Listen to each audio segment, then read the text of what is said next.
Bismillahirrahmanirrahim. Assalamualaikum warahmatullahi wabarakatuh. Waalaikumsalam warahmatullahi wabarakatuh. Ya, selamat pagi anak-anak. Pagi. Nah, gimana kabar kalian hari ini? Baik. Baik ya, alhamdulillah kalau baik semuanya. Coba bapak tanya, sudah sarapan belum? Sudah? Ada yang belum sarapan? Ya, coba kalau ada yang belum sarapan, nggak ada ya? Ya, oke, baik ya. Kita sarapan dulu. Ya, sarapan pagi itu penting ya, nak. Karena apa? Ketika kalian nanti mulai beraktivitas belajar, itu sangat membantu kalian untuk menambah energi dan semangat untuk belajar. Oke, baik. Sebelum kita mulai kegiatan pembelajaran kita pada pagi hari ini, ya, Bapak minta kepada salah satu peserta untuk memimpin doa. Ya, coba Yasin silakan pimpin doa teman-temannya sebelum kita mulai belajar. Silakan.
Karena telah memimpin doa untuk teman-temannya.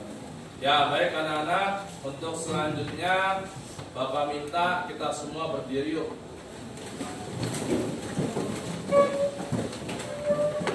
Ya, sebelum kita memulai pembelajaran kita hari ini, kita sama-sama menyanyikan lagu wajib Indonesia Raya ya. Siap ya, hitungan ketiga kita mulai ya.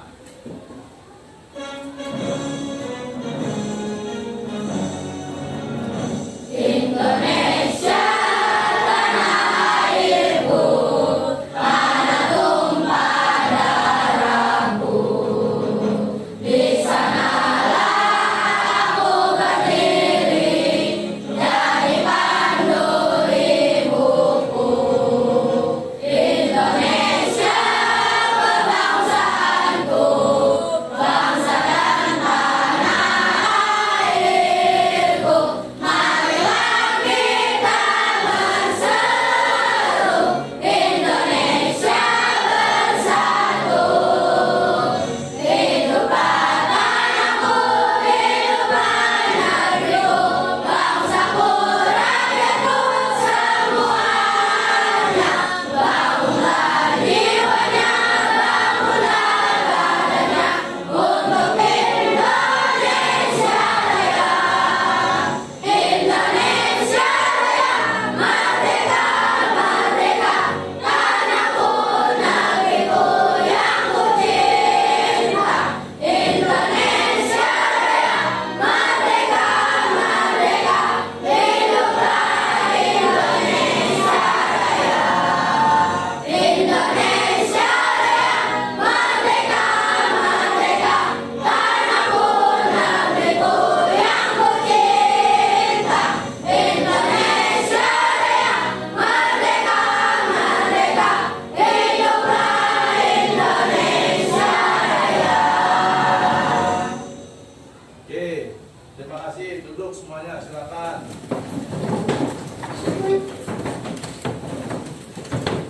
Ya, sebelum kita lanjut kegiatan selanjutnya, Bapak ingin mengabsen. Siapa hari ini yang tidak masuk? Ada yang tidak masuk?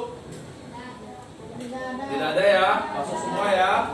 Oke, alhamdulillah kalau semuanya masuk. Nah, baik anak-anak, di kegiatan pembelajaran kita hari ini, yaitu di sini Bapak akan menyampaikan tujuan pembelajaran kita pada hari ini. Yang pertama, kalian mampu menyebutkan informasi penting dari teks eksplanasi yang dibaca dengan tepat. Kemudian yang kedua, kalian mampu menyajikan informasi penting dari teks eksplanasi yang dibaca dalam bentuk visual dengan sistematis. Kemudian yang ketiga, siswa mampu mengidentifikasi cara menyalurkan energi listrik dari model rangkaian listrik dengan tepat. Yang keempat, kalian mampu melaporkan hasil pengamatan tentang cara menyalurkan energi listrik dari model rangkaian listrik dengan sistematis. Ya, ini adalah tujuan pembelajaran kita hari ini. Ya, baik. Sebelum kita masuk ke inti, ya, ke inti materi, di sini Bapak sedikit ingin bertanya sama kalian.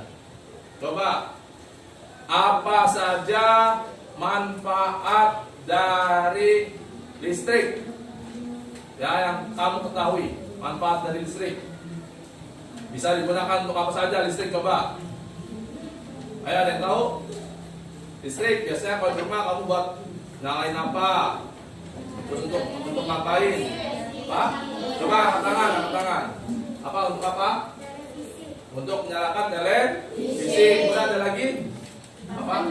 Ya, untuk menyalakan kipas angin. Lanjut. Ya, untuk mendinginkan ruangan ya, atau penggunaan AC ya, atau air conditioner. Oke. Sekarang kita masuk ke materi, yaitu menyalurkan energi listrik. Bagaimana listrik bisa sampai ke rumahmu? Ya, coba kalian disiapkan alat tulisnya. Sudah? Ya, dikeluarkan alat tulisnya, pulpen, pensil, bukunya. Ya, dikeluarkan. Buka buku kalian halaman 26, 25 dan 26. Sudah? Oke. Baik, kalau sudah, di situ ada sebuah teks ya, yang dimana teks yang ada di buku kalian itu sama dengan teks yang ada di PowerPoint yang sudah Bapak buat. Coba Bapak minta tolong satu orang dari kalian untuk membacanya. Bisa lihat di buku ataupun lihat dari PowerPoint. Ya, yang lain yang tidak disuruh untuk menyimak, kalian simak di buku. Ada yang mau membacakan yang di PowerPoint? Ayo, Vicky, silakan baca. Yang ada di PowerPoint baca. Yang lain simak ya. Ya, ini kan di PowerPoint, Listrik memiliki peran penting di era globalisasi. Tidak dapat dimungkiri bahwa globalisasi terjadi karena perkembangan teknologi di berbagai bidang yang didukung oleh peran listrik sebagai sumber energi di dalamnya. Listrik dapat dihasilkan dengan memanfaatkan sumber energi yang tersedia di alam seperti aliran air sungai atau PLTA, panas bumi atau PLTU, aliran angin atau PLTA, dan sebagainya. Setelah energi listrik dihasilkan di pusat pembangkit, energi listrik tersebut kemudian dinaikkan tenaganya oleh transformator penaik tegangan hingga 500 kV. Baru kemudian disalurkan ke berbagai tempat menggunakan sistem transmisi yang dinamakan saluran udara tegangan ekstra tinggi atau SUTEK yang menyalurkan energi listrik dari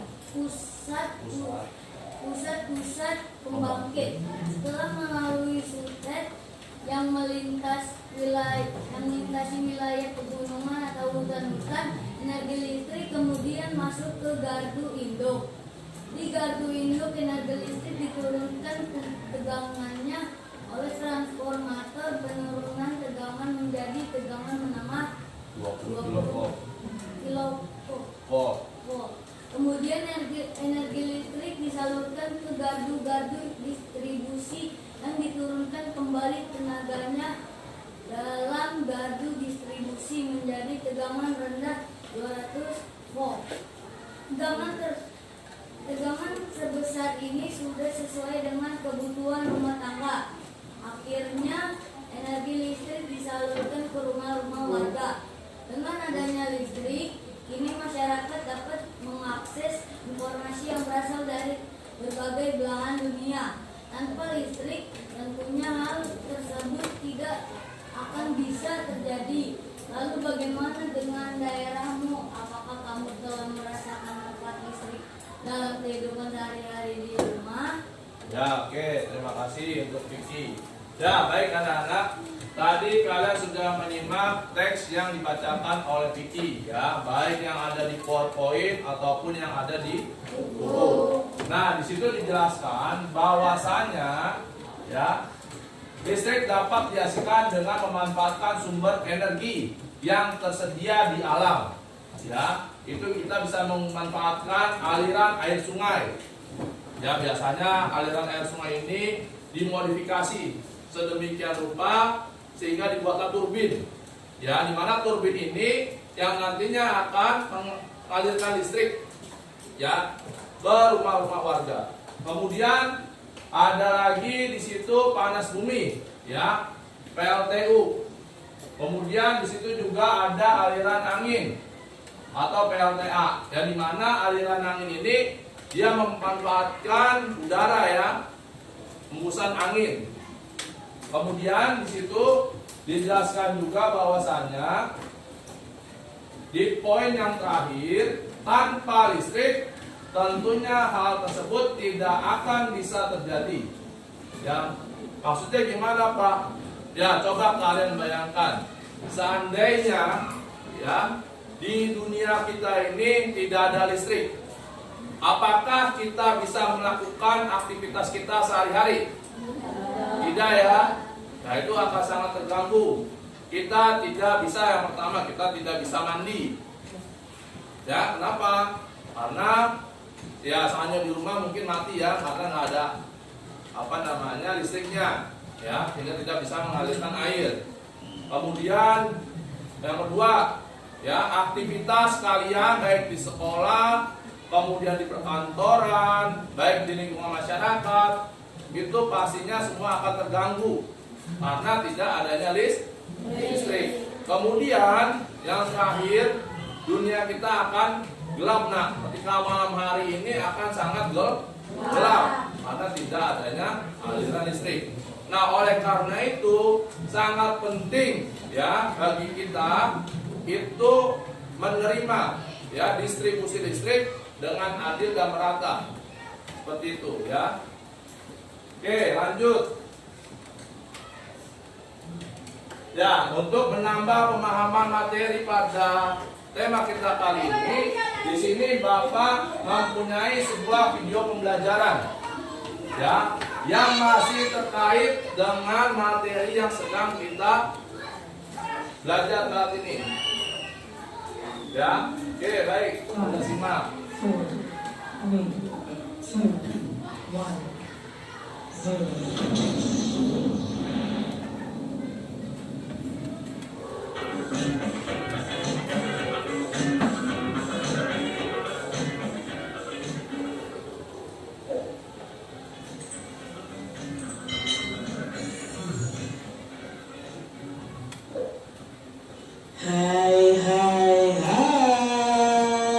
Selamat datang di channel YouTube Kak Citra.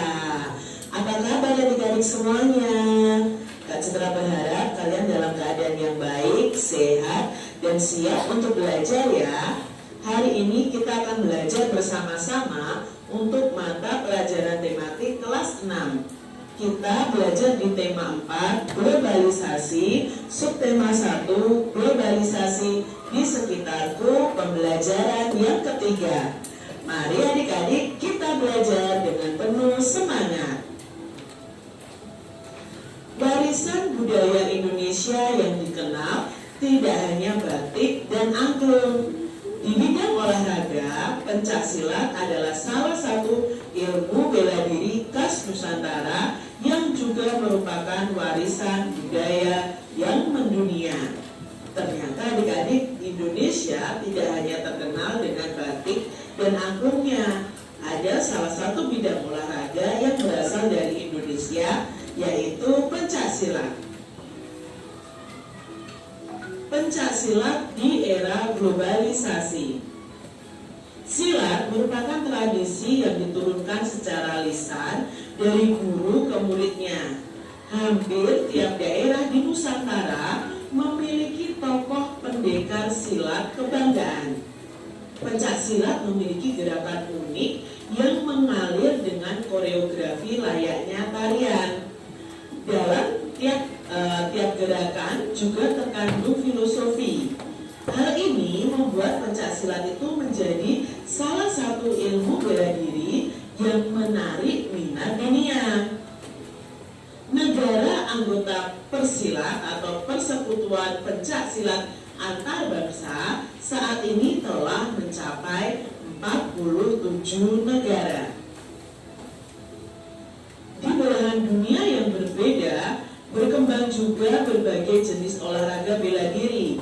Karate dari Jepang, Taekwondo dari Korea, Capoeira dari Brasil, serta Muay Thai dari Thailand merupakan beberapa contoh olahraga bela diri yang juga dikenal dan dipelajari di Indonesia. Globalisasi memberikan kemungkinan mudahnya pertukaran ilmu, termasuk ilmu bela diri. Sebagai generasi penerus, kamu mempunyai tanggung jawab untuk melestarikan pencaksilat. Salah satunya adalah dengan cara mempelajarinya. Nah, adik-adik, ini tadi bacaan tentang pencaksilat di era globalisasi. Kita bisa belajar seni olahraga bela diri dari berbagai negara itu karena adanya globalisasi. Globalisasi ini memudahkan kita untuk belajar seni bela diri dari negara lain. Nah, salah satu tanggung jawab kita untuk melestarikan pencaksilat adalah dengan mempelajarinya.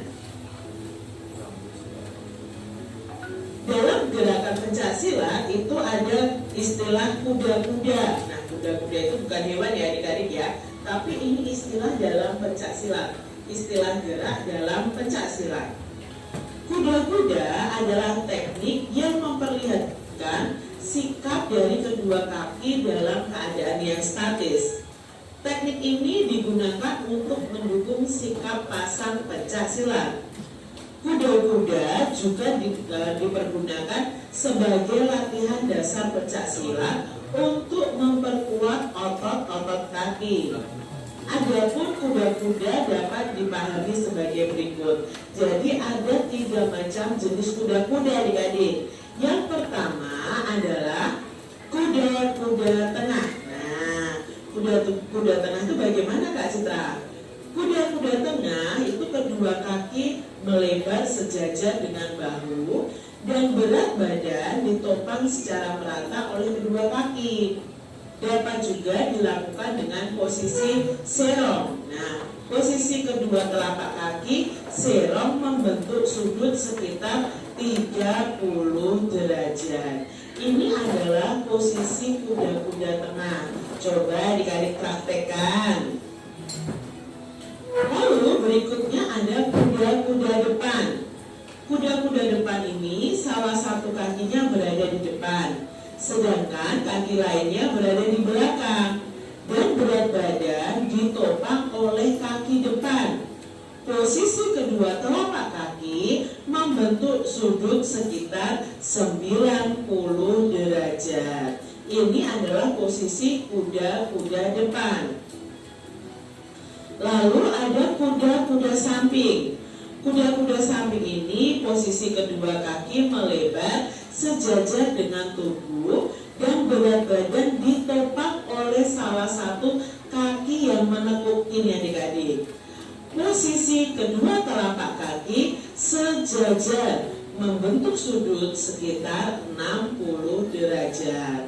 Nah itu tadi jenis-jenis gerak kuda-kuda dalam pencaksilat adik-adik.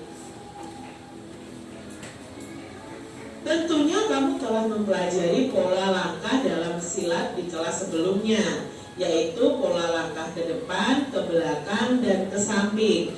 Nah untuk mempraktekkan teknik kuda-kuda, kalian harus tahu ini adik-adik. Yang pertama, A1 berarti kaki yang satu ya, itu ke depan, lurus ke depan ke D1, itu berarti langkah lurus depan kiri, karena kaki kiri yang melangkah adik-adik. Lalu kalau A2 ke D1 langkahnya, itu disebut langkah lurus depan kanan. Kalau A1 ke D2, berarti ini ke belakang, kaki kiri ke belakang, itu langkah lurus mundur kiri. Kalau A2 melangkah ke D2 ke belakang, berarti kaki kanan itu lurus mundur ke belakang adik-adik. Lalu berikutnya, jika A1 kaki kiri ya melangkah ke B1, itu sama dengan langkah samping kiri. Kalau A2 ke B2 itu sama dengan langkah samping kanan. Nah sekarang berikutnya, kalau serong, nah A1 ke C1 itu langkah serong depan kiri. Kalau A2 ke C2 itu berarti kan kaki kanan, berarti langkah serong depan kanan. A1 ke C3 itu berarti ke belakang ya adik-adik ya, langkah serong belakang kiri. Lalu A2 ke C4 itu sama dengan langkah serong belakang kanan. Nah ini tadi teknik kuda-kuda dalam pencak silat.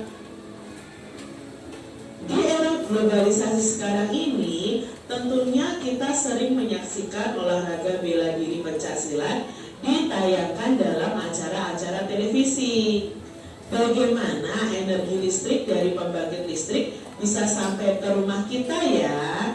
Nah kita akan pelajari ini adik-adik. Nah di sini ada gambar bagaimana energi listrik itu bisa sampai ke rumah kita masing-masing.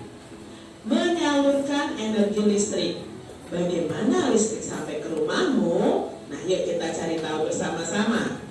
Listrik itu memiliki peran penting di era globalisasi. Tidak dapat dimungkiri bahwa globalisasi terjadi karena perkembangan teknologi di berbagai bidang yang didukung oleh peran listrik sebagai sumber energi di dalamnya. Listrik dapat dihasilkan dengan pemanfaatan sumber energi yang tersedia di alam. Contohnya ada aliran air sungai atau PLTA, panas bumi atau PLTU, aliran angin atau PLTA juga, dan sebagainya. Setelah energi listrik dihasilkan di pusat pembangkit, energi listrik tersebut kemudian dinaikkan tegangannya oleh transformator penaik tegangan hingga 500 kV ya. Baru kemudian disalurkan ke berbagai tempat menggunakan sistem transmisi. Nah ini disebut dengan saluran transmisi adik-adik. Nah sistem transmisi ini dinamakan saluran udara tegangan ekstra tinggi atau SUTEP ya, yang menyalurkan energi listrik dari pusat-pusat pembangkit menuju nanti ke rumah-rumah kita adik-adik. Setelah melalui SUTEP yang melintasi wilayah pegunungan atau hutan-hutan, energi listrik kemudian masuk ke gardu induk. Nah di gardu induk ini energi listrik diturunkan tegangannya oleh transformator penurut tegangan menjadi tegangan menengah atau 20 kV. Nah kemudian energi listrik itu disalurkan ke gardu-gardu distribusi menjadi tegangan rendah yaitu 220 volt. Nah tegangan sebesar ini sudah sesuai dengan kebutuhan rumah tangga kita. Akhirnya dari saluran distribusi ini energi listrik disalurkan ke rumah-rumah warga. Itu tadi ya rangkaian mengapa listrik itu bisa sampai ke rumah kita. Dengan adanya listrik, kini masyarakat itu dapat mengakses informasi yang berasal dari berbagai belahan dunia. Tanpa listrik, tentunya hal tersebut tidak akan bisa terjadi, adik-adik. Lalu bagaimana dengan daerahmu? Apakah kamu telah merasakan manfaat listrik dalam kehidupan sehari-hari di rumah? Nah, tentunya kita semua sudah merasakan manfaat listrik ya. Kalau tidak ada listrik, wah, hidup kita bisa kacau adik-adik ya. Nah, malam hari gelap gulita ya. Kita tidak bisa menonton televisi. Kita tidak bisa mengerjakan tugas menggunakan laptop atau handphone. Nah, banyak hal yang tidak bisa kita lakukan tanpa adanya listrik. Apa saja jenis sumber daya alam yang bisa digunakan untuk pembangkit energi listrik? Nah, sumber daya alam yang bisa digunakan adalah air, panas bumi, dan angin, adik-adik. Apa fungsi sutat tadi pada sistem transmisi energi listrik? Nah, fungsi sutat adalah mengalirkan energi listrik dari pusat pembangkit bertegangan tinggi menuju ke berbagai daerah. Ini adalah fungsi sutat, adik-adik. Mengapa energi listrik dari pusat pembangkit listrik perlu dinaikkan lalu diturunkan tegangannya sebelum disalurkan ke rumah-rumah? Ya, karena jarak antara pusat pembangkit dengan rumah penduduk itu sangat jauh. Dengan menaikkan tegangannya, energi listrik tidak kehilangan daya terlalu banyak ketika proses transmisi. Sedangkan penurunan tegangan listrik itu bertujuan untuk menyesuaikan tegangan yang dibutuhkan oleh alat-alat listrik yang ada di rumah-rumah kita, adik-adik. Bagaimana sistem transmisi tersebut memiliki peran penting di era globalisasi sekarang ini? Nah, sistem transmisi itu memiliki peran penting di era globalisasi ini karena saat ini segala aspek kehidupan manusia itu sangat terbantu dengan adanya peralatan-peralatan listrik, sehingga listrik sendiri menjadi kebutuhan yang sangat penting. Oleh karena itu diperlukan sistem transmisi untuk menyalurkan listrik yang dihasilkan oleh pusat pembangkit listrik untuk memenuhi kebutuhan manusia. Adik-adik, baca kembali teks tersebut dengan teliti, lalu kita tuliskan informasi penting dalam setiap paragraf pada diagram di berikut ini. Nah, bacaan tadi itu termasuk teks eksplanasi. Apakah kalian masih ingat bagian-bagian dari teks eksplanasi? Nah, yang pertama ada topik masalah yang terdapat di paragraf 1. Di paragraf 1 tadi, topik masalahnya adalah peran listrik dalam mendukung terjadinya era globalisasi. Lalu, bagian yang kedua dari teks eksplanasi adalah deret penjelas. Nah, di paragraf 2 tadi dijelaskan bagaimana listrik itu bisa mengalir ke rumah kita masing-masing. Tegangan listrik dari pusat pembangkit dinaikkan oleh transformator hingga 500 kV. Lalu disalurkan melalui sistem transmisi bernama sutet ke berbagai tempat. Setelah itu, energi listrik akan masuk ke gardu induk untuk diturunkan tegangannya menggunakan transformator menjadi tegangan menengah yaitu 20 kV. Kemudian energi listrik itu disalurkan ke gardu distribusi untuk diturunkan lagi menjadi 220 volt sesuai dengan kebutuhan rumah tangga, dan akhirnya energi listrik itu disalurkan ke rumah-rumah warga. Itu adalah deret penjelasnya. Lalu bagian dari teks eksplanasi yang terakhir adalah kesimpulan atau bisa berupa pesan atau pendapat dari penulisnya. Nah, di sini kesimpulannya, kini masyarakat itu dapat mengakses informasi dan dari berbagai belahan dunia karena adanya listrik, adik-adik. Komponen utama pada pada proses penyaluran energi listrik adalah sistem transmisi, sistem distribusi, serta transformator penaik dan penurun tegangan. Itu adalah komponen utama proses penyaluran energi listrik. Siapakah penemu sistem transmisi tersebut? Nah, kita akan baca untuk menambah pengetahuan kita siapa penemu sistem transmisi. Nah, ini adalah penemu sistem transmisi adik-adik. Namanya Nikola Tesla, seorang kebangsaan Yugoslavia, adalah penemu sistem pembangkit dan transmisi listrik pada tahun 1895. Sejak kecil, Nikola ini memiliki rasa ingin tahu yang besar tentang berbagai hal. Ia sangat menyukai matematika dan fisika. Ia pernah bekerja sama dengan Thomas Alva Edison dan merancang 24 jenis dinamo.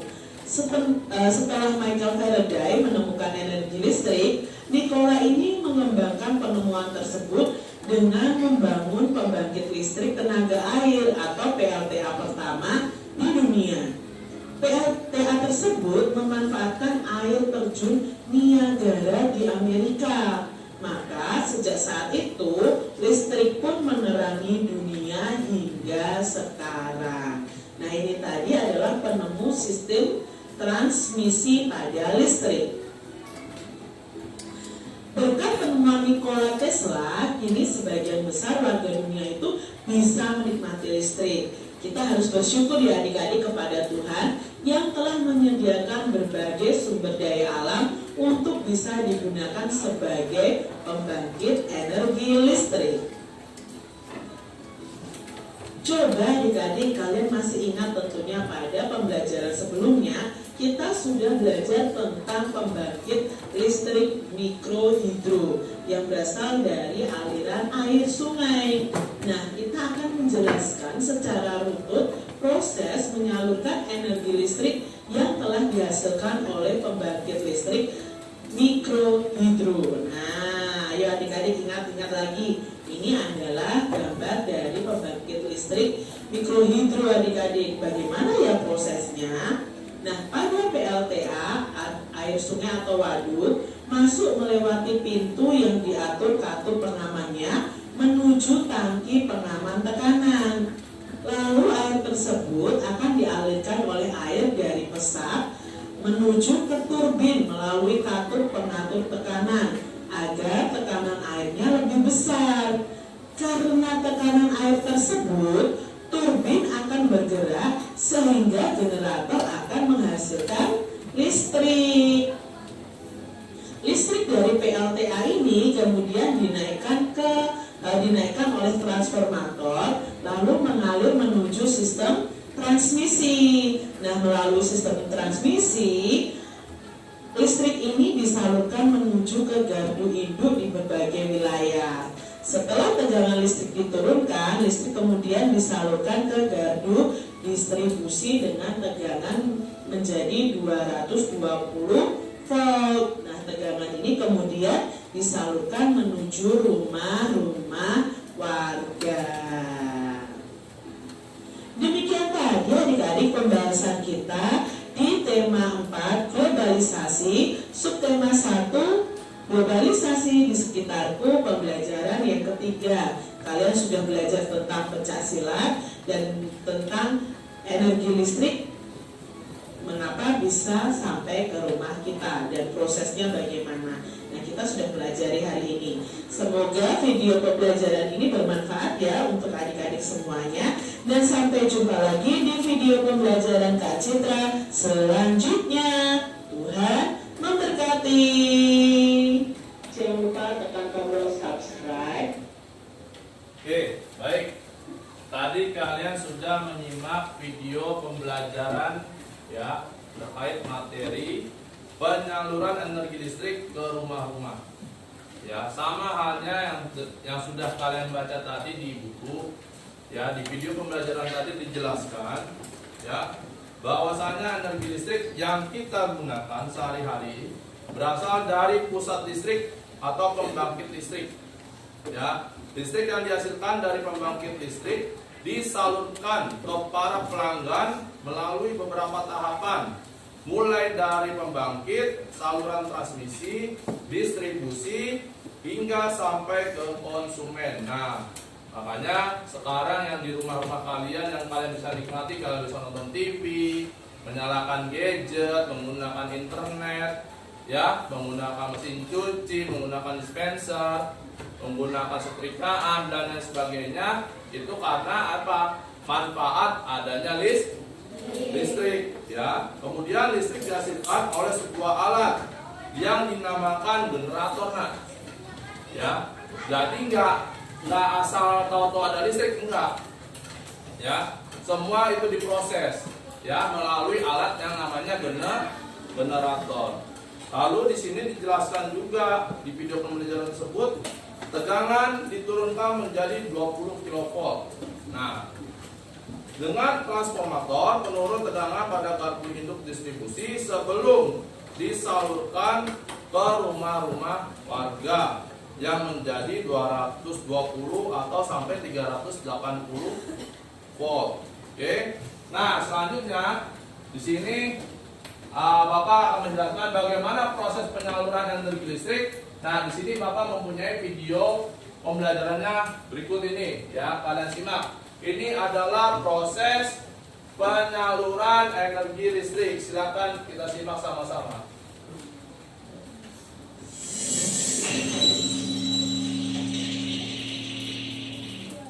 Ya, diperhatikan. Ini adalah proses penyaluran atau pendistribusian listrik. Assalamualaikum warahmatullahi wabarakatuh. Selamat pagi anak-anak.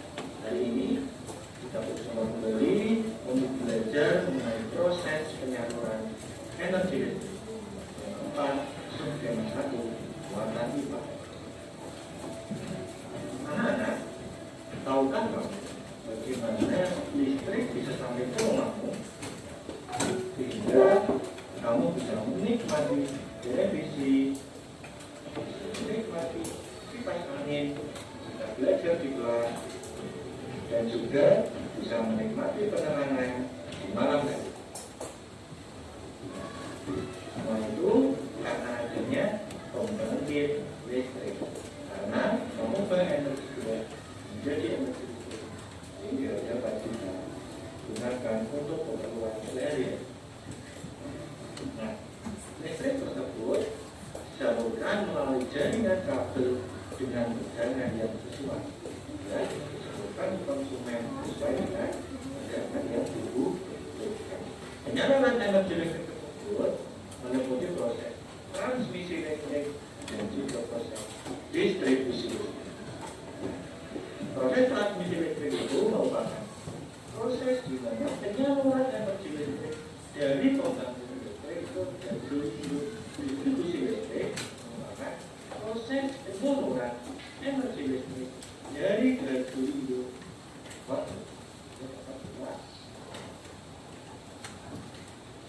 Perhatikan proses penyaluran energi listrik. Pertama-tama, energi listrik dihasilkan oleh pembangkit listrik yang memiliki tegangan 6 sampai 10 kilo. Ini kemudian tidak mungkin dapat digunakan untuk banyak keperluan, ya. Jadi kita harus naikkan.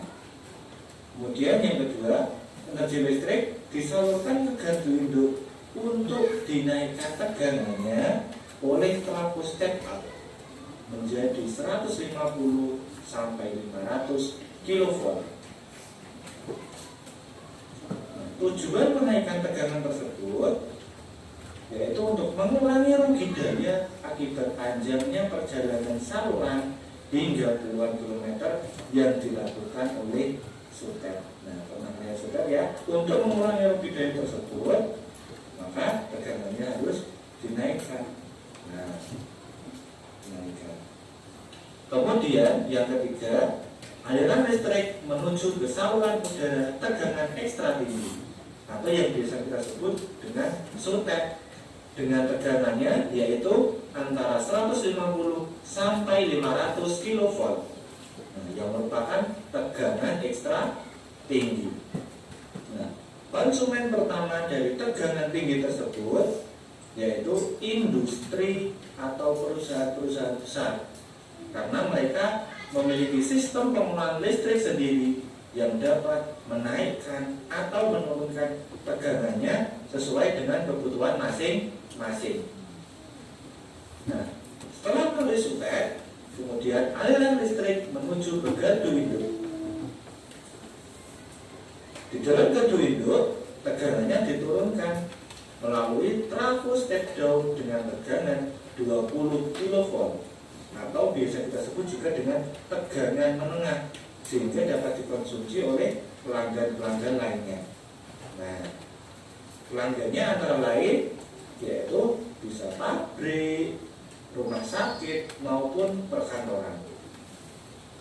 Kemudian setelah melalui gardu induk, aliran listrik menuju ke gardu distribusi. Di sana tegangannya diturunkan oleh trafo step down dengan tegangan 220 volt atau biasa kita sebut juga dengan tegangan rendah atau TR. Nah, sehingga dari gardu distribusi kita dapat menggunakan listrik sesuai dengan kebutuhan kita. Nah, sampai ke rumah-rumah bisa kita gunakan untuk keperluan sehari-hari, misalnya untuk belajar online, untuk penerangan di malam hari, maupun untuk kegiatan yang lainnya. Selain di rumah, kita juga bisa gunakan untuk di sekolah dan juga di perkantoran.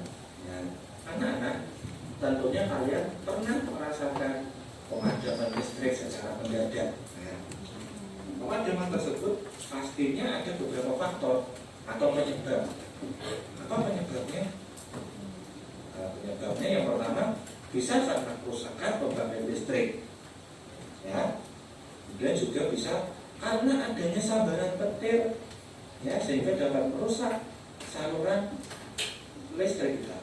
Yang ketiga bisa karena kerusakan atau kecerobohan dalam memperbaiki saluran transmisi pengetokan maupun pohon tumbang. Maka dari itu kita harus berhati-hati dalam penggunaan energi listrik sehingga tidak membahayakan diri kita. Nah, semoga kegiatan tadi dapat menambah pengetahuan kalian dan sampai jumpa lagi di pertemuan berikutnya. Cukup sekian. Wassalamualaikum warahmatullahi wabarakatuh. Oke, baik.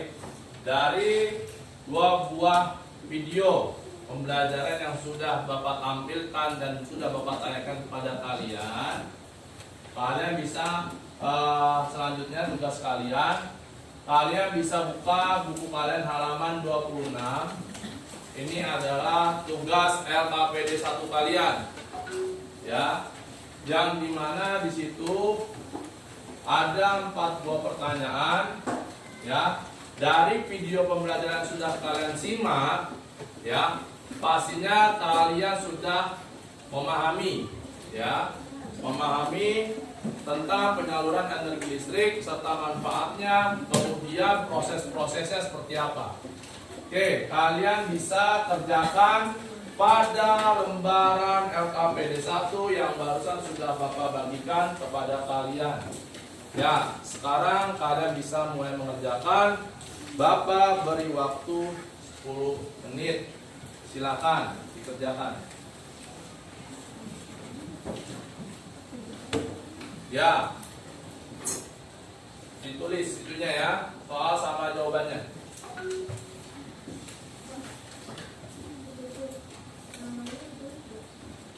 Gak usah. Ditulis lagi kayak gitu. Oh, apa di belakang. Itu lagi kayak yang tadi, cuman itu pakai bahasamu sendiri ya.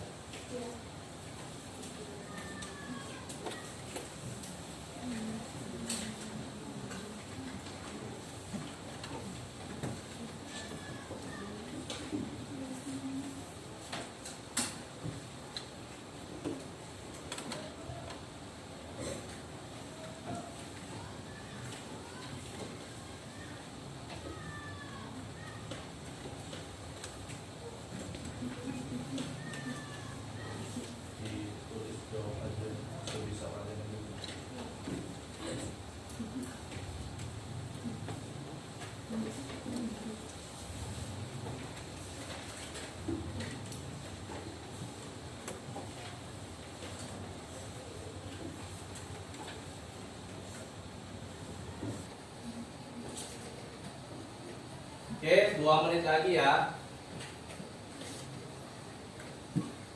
2 menit lagi.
Satu menit lagi ya.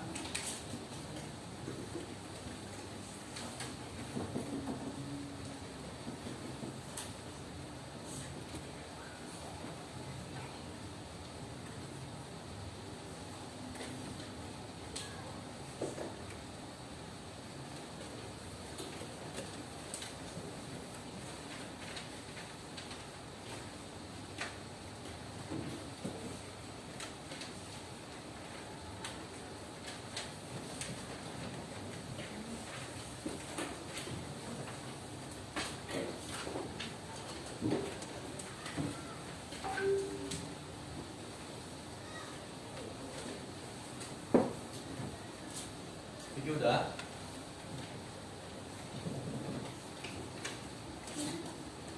Ya, oke baik. Sudah selesai semua? Sudah selesai semua?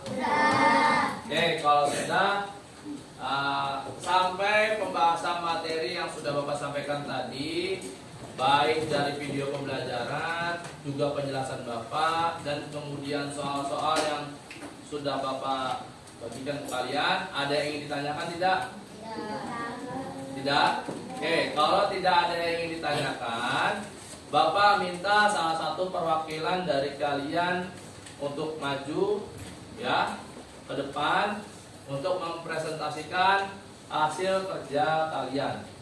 Ya, 1 orang laki-laki dan 1 orang perempuan. Silakan, ada yang mau? Dibaca di bawah buku ini ya tadi yang kamu tulis, lembar LKPD-nya yang pertama yang sudah kamu tulis yang ya. Ada? Anak laki siapa? Nggak apa-apa, maju yuk. Ayo baca. Ayo baca yuk. Baca aja. Ayo. Ayo baca. Baca ya. Nah itu. Ya bawa sini. Ya udah baca sini. Coba presentasikan hasil dari tugasmu LKPD 1. Nah, coba yang soal pertama, apa saja jenis sumber daya alam yang bisa digunakan untuk membangkitkan energi listrik? Apa jawabanmu? Air sungai, Kemudian? panas bumi, angin, dan matahari. Kemudian yang kedua, betul apa salah jawaban dari Badai?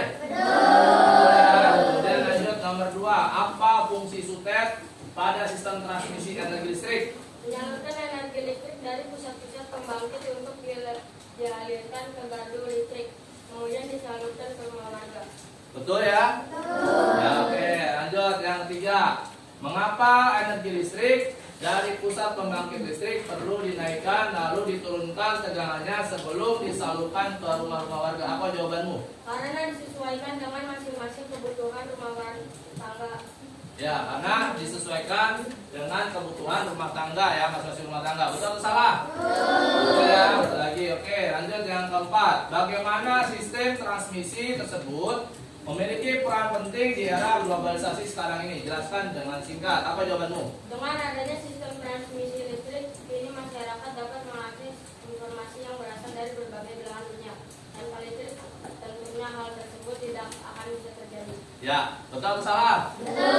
Ya, oke, terima kasih. Ya, tepuk tangan buat Badai. Oke, sekarang Bapak minta perwakilan dari anak perempuan. Ayo, silakan maju. Satu. Ayo, Aiza. Maju, Aiza.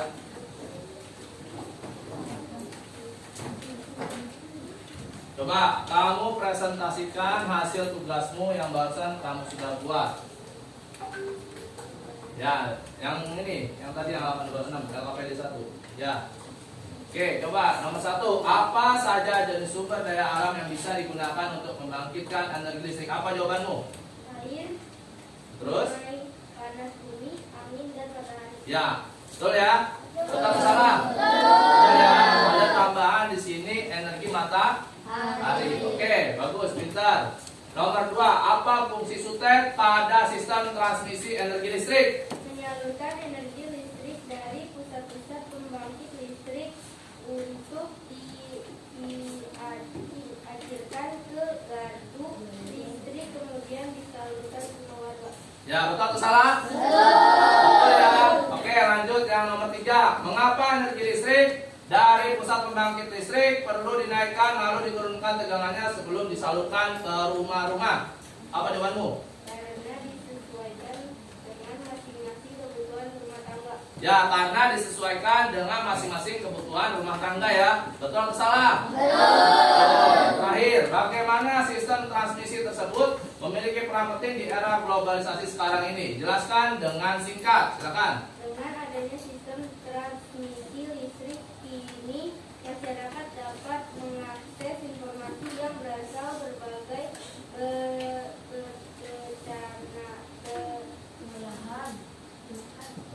belahan dunia tanpa listrik. Tentunya tersebut tidak akan terjadi.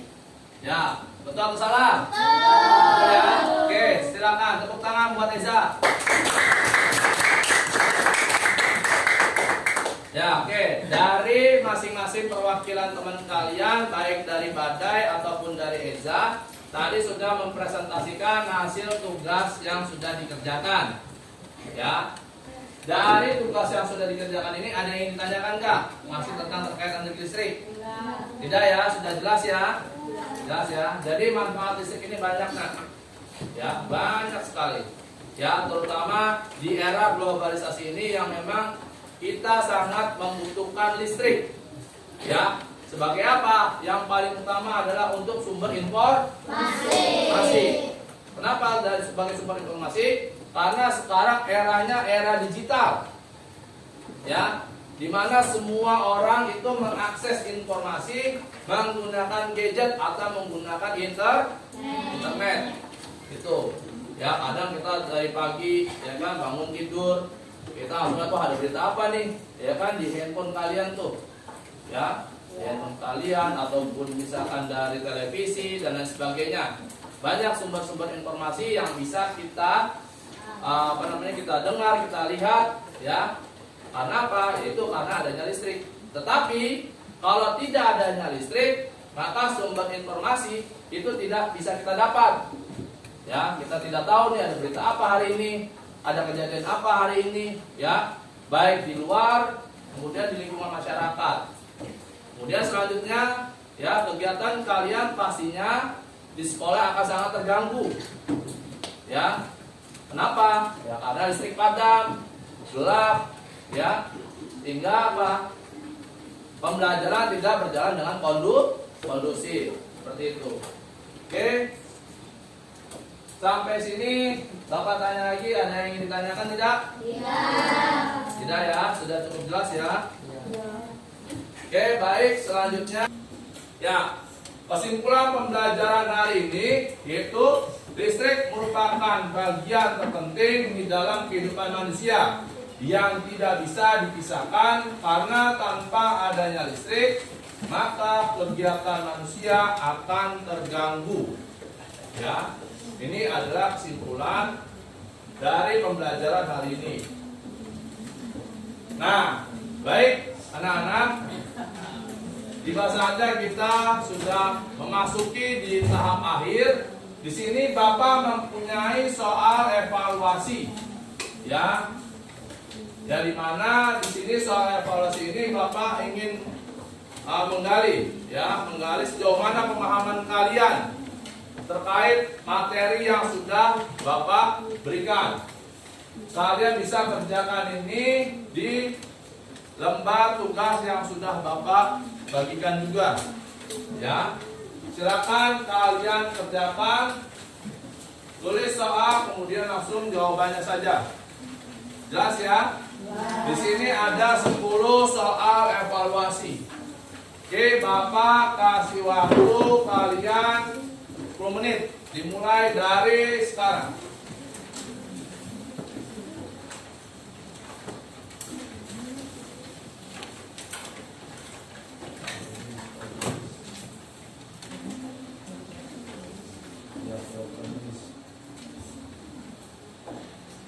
Ya, di sini nomor 1 sampai nomor 3 dulu ya.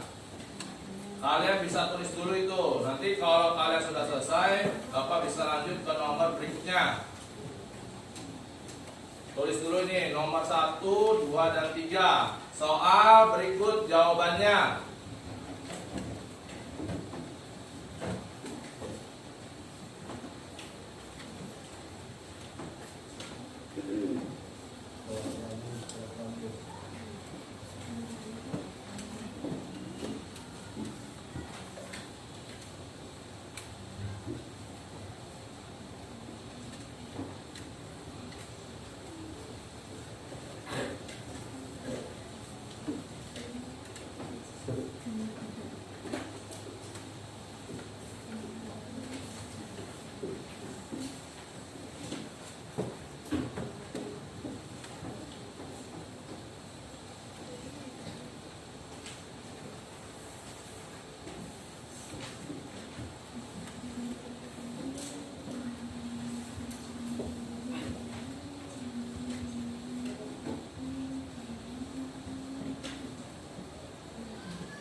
Sudah belum nomor 1 sampai nomor 3 ini? Sudah, oke. Kalau sudah, Bapak lanjut soal nomor 4 sampai nomor 6. Silakan.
Lanjutkan.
Sudah nomor 7 dan 8? Sudah.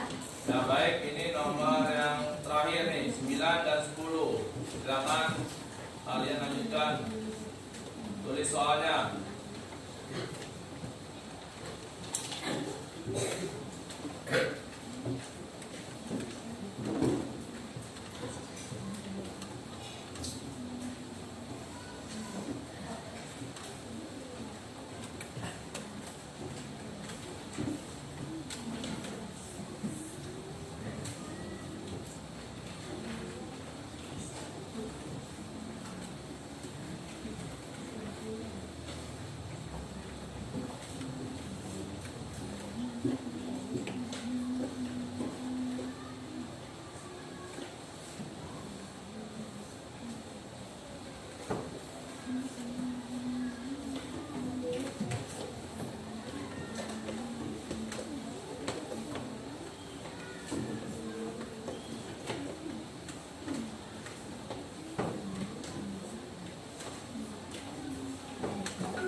Oke, baik anak-anak. Kalau kalian sudah selesai mengerjakan soal evaluasi yang sudah Bapak berikan, tiba saatnya kita di akhir kegiatan pembelajaran pada hari ini. Oke. Sampai sini ada yang ingin ditanyakan enggak? Tidak. Oke, baik. Kalau tidak ada yang ingin ditanyakan terkait materi yang sudah Bapak berikan hari ini, ya, seperti biasa, sebelum kalian pulang silakan dirapikan alat tulisnya, ya, dimasukkan bukunya ke dalam tas.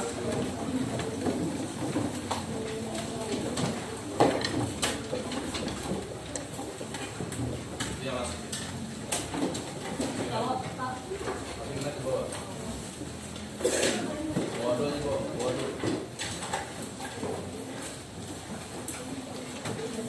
Ya, dirapikan alat tulisnya, bukunya, pulpen, pensil, semua dimasukkan.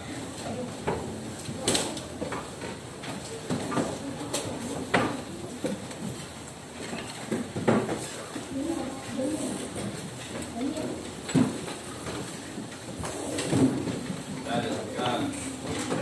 Jangan sampai ada yang tertinggal ya. Coba diperiksa lagi-laginya. Sekali lagi.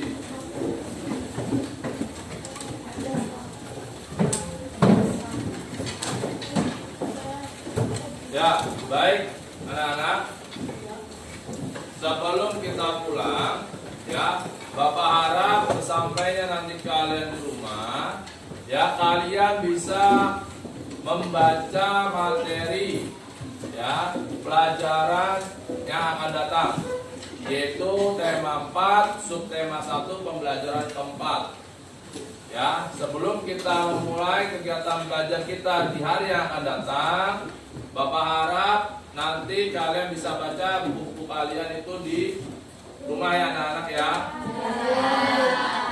Oke, baik. Sebelum kita akhiri kegiatan pembelajaran kita hari ini, seperti biasa kita tutup dengan doa, yang dimana doa akan dipimpin oleh, ya silakan Rizky pimpin doa teman-temannya sebelum kita pulang. Mari teman-teman, sebelum kita pulang berdoa dimulai.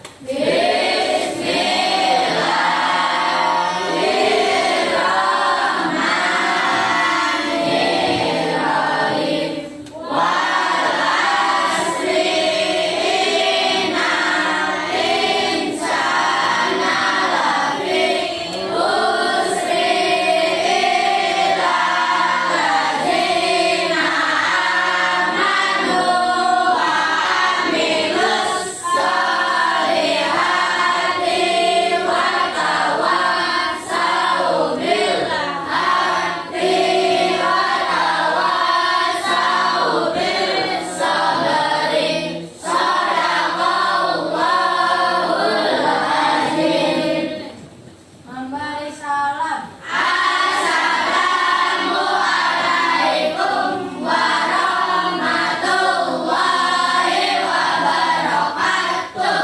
Waalaikumsalam warahmatullahi wabarakatuh. Sebelum pulang, Bapak mengingatkan kembali ya, tetap jaga protokol kesehatan. Jangan lupa cuci tangan sebelum melakukan kegiatan apapun, baik sesudah melakukan kegiatan apapun ataupun sebelum melakukan kegiatan apapun. Ya, kemudian jaga pola makan kalian yang baik dan benar, kemudian istirahat yang cukup. Jelas ya anak-anak ya?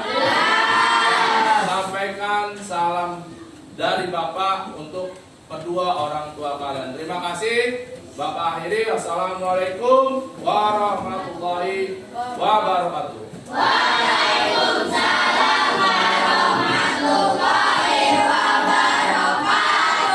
Ya, yang duduk siap. Ya, yang rapi barisannya boleh pulang. Ya, ini boleh pulang.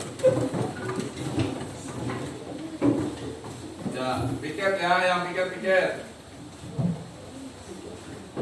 Oke. Ya, barisan ini. Lanjut, barisan di sana. Yang di ujung. Waalaikumsalam. Salam.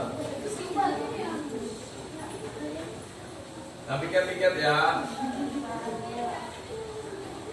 Ya, lanjut, barisan sini.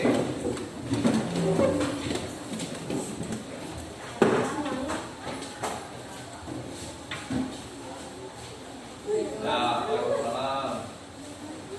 Hati-hati ya, langsung pulang ya. Tidak ada yang